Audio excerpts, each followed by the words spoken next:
All right, let's move on. 1 p.m. Eastern. Arizona Cardinals 3-4, 2-1 on the road at the Minnesota Vikings, 5-1, 3-0 at home. U.S. Bank Stadium in Minneapolis, Minnesota. We'll start with the line history here. We have these Vikings opening up at -5.5. They're now -3.5. So there's been a 2-point move to the Cardinals. From a total perspective, it opened up at 48. It's now at 49. Again, these are pinnacle openers. Let's go over to the cash flow here. Birdie is already on the cards plus 3.5. So 6,317 tickets in, 43% of the tickets, 56% of the cash on the Cardinals, 79% of the tickets, 89% cash on the over.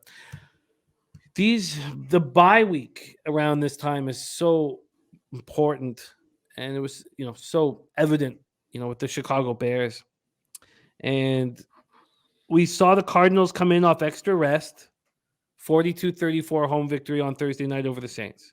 They snapped their 8-game losing streak, franchise's longest streak since 1958. Kyler Murray, 21-29 for 204 yards, 1 touchdown. He ran 7 for 30. And as you guys all predicted, DeAndre Hopkins was excellent. The first game back from his PED suspension, he caught 10 passes for 103 yards. The rest of the team caught 10 for 101. Benjamin was very good. I didn't expect him to play at that level. He ran 12 times for 92 yards and a touchdown, caught 4 passes for 21 yards. Secondary, 3 interceptions, and Isaiah Simmons and Marco Wilson returned 2 of them for touchdowns. They weren't able to get enough pressure, though. They finished with no sacks, 3 quarterback hits, and they have extra rest. So they come in off extra rest because they're on the Thursday nighter. They came in and they had Gardeck, Prater, Connor, Rodney Hudson, and Darrell Williams all inactive. Those are big pieces to the puzzle.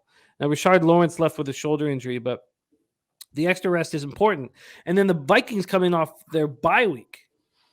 So they coming off their bye week. They're 5-1 with a 2.5-game lead over the Packers in their division. They were last seen in 24-16 road victory at Miami. Kirk Cousins played clean football, 20-30 for 175 yards, 2 touchdowns. Jefferson caught 6 for 107 yards. Cook rushed for 77 yards and a touchdown. The defense looks stronger than it has all season. 6 sacks, 13 quarterback hits, 2 picks. They've won 4 straight games, all by 1 score in games where it came down to plays late in the fourth. But this is a healthy group that should be able to roll. They should be able to roll, but the Cardinals also have extra rest here.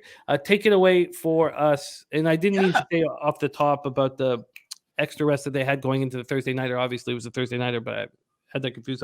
We know what you meant, Jimmy. And some smart ass cookie, smart. Some smart cookies, not smart asses, in the chat, rightfully pointing out that Kevin O'Connell and Kingsbury probably know each other pretty well, as they played each other a bunch in the NFC West battles over the past couple of years. I don't know what to make of Kevin O'Connell yet. I kind of know what I think of Cliff. I don't think he's a good coach, but man, that offense, I said, I'm not so sure that offense gets the shot in the arm people think it's going to get. It kind of did. I was surprised by, Hopkins just stepping in like that and doing what he did. I was very surprised by Benjamin.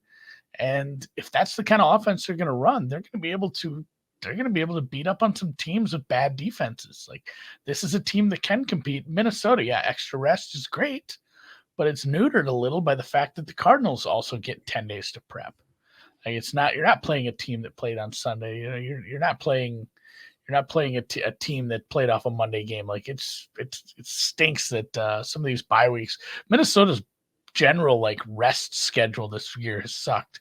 You come off the bye, you're facing the Cardinals, you go to London, you don't take a bye. I'm very, very, very heavily leaning towards the Cardinals at the 3.5 here. I think their offense is going to work well. This is a pass rush I've downgraded a couple times. I thought it had a chance to be a top 10 pass rush. I think it's more along the lines of a middle of the pack. I thought this was going to be a bottom 10 coverage unit in Minnesota. I think it's now bottom 3. It is a rough coverage unit against the right kind of offenses. If you're going to see, the new additions to the wide receiving core really start to work out immediately, Patrick Peterson's kind of washed at times. Harrison Smith, God bless his heart, he's not as young as he used to be. And then I don't think Cameron Dantzler's any good. They got a rookie that cycles in sometimes. He was injured early in the season in Booth, but the secondary is probably ripe for the picking. It's an indoor game. I know the Cardinals have a weird thing too, where they're better on the road. That's turned into a narrative that people will bet on this Cardinals on the road. So really close to firing on the 3.5. It's not going to take much to push me over the edge here. Should just do it. I'll just bet this. Well, I'm going to make sure I get the number I want at the books I'm looking at right now. So I can get a 3.5. Oh, what would I rather have? 3.5, 100, or yeah. I'm going to take a 3.5 at the cheapest. The best price you can get on a 3.5. Low vig has an even money one. The Cardinals plus 3.5. Let's see what we can get you here. Interesting. I think after talking this out, it's such a bad secondary, Jimmy. I worry about the hometown squad here. Yeah, interesting. Interesting. I'm not high on this Cardinal squad, but I get it. I get it. So you want the plus 3.5 at plus 100? Yep. I get it. All right. We have official look here from Andy. Cardinals plus 3.5 at plus 100. Plus 3.5 at plus 100. Yeah, Danielson says, I don't know if anyone can cover D-Hop. If you double them, you got Anderson, Ertz. They have weapons now, and if they get anything out of their running back now, kudos. It's a decent offense. Interesting. Brooklyn Funk Project. This is news I didn't know about, but says, "Hey, great news! If you join both the Pub Sports Radio Survivor Pool and Cappers Contest Pool, Pub Sports Radio may offer you to join the U2 upgraded community group automatically. That's really cool. I didn't know that, my man. All right, Andy's on the Cardinals plus 3.5 at plus 100. Do you agree with this move on the total going from 48 to 49? Yeah, I think there's a case to be made for the Minnesota offense. Not to have a horrible day. This is also, this Arizona secondary is not that much better than Minnesota. I don't have either of these secondaries ranked very high, and by very high, I have them both bottom 10. Arizona's pass rush, I guess. Let me see where I have them right now. Yeah, you can kind of leave that too. This Arizona defense isn't something I'm very excited about. So I think just see what you can do. Take away Justin Jefferson. Thielen hasn't had as good of a year as he had in years past.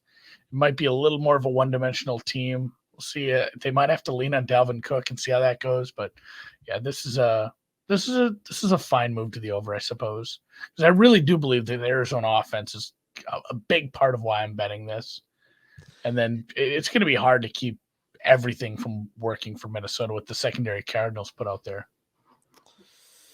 And Coyne points out Minnesota's been squeaking out W's. This record is probably a little more fraudulent than people want to harp on the Giants and the Jets and the Seahawks. The Vikings are probably a little more fraudulent than any of those teams. Like they're really just eking out wins against bad teams and coming from behind against the Lions and Bears, and it might be the team that wins the division and just gets truck sticked by imagine Dallas against this defense as a wild card coming into Minnesota. So I think the over is in play. I just don't want what I saw from Arizona, New Orleans to affect or push me towards that over, but does feel like that over is in play, especially if Saturday, we'll look after everybody who's already become a member. Absolutely. That we will definitely do that. This is the first I heard of it from. I didn't get my upgrade. I don't even know what it is, but I want it. Like, now that somebody said it, I want it. That sounds nice. Danielson says Arizona defensive coordinator won't have to plan much since he's familiar with that offense. Focus will be on the offense this week. Yeah. I'm interested in that over. I expect to move on that over.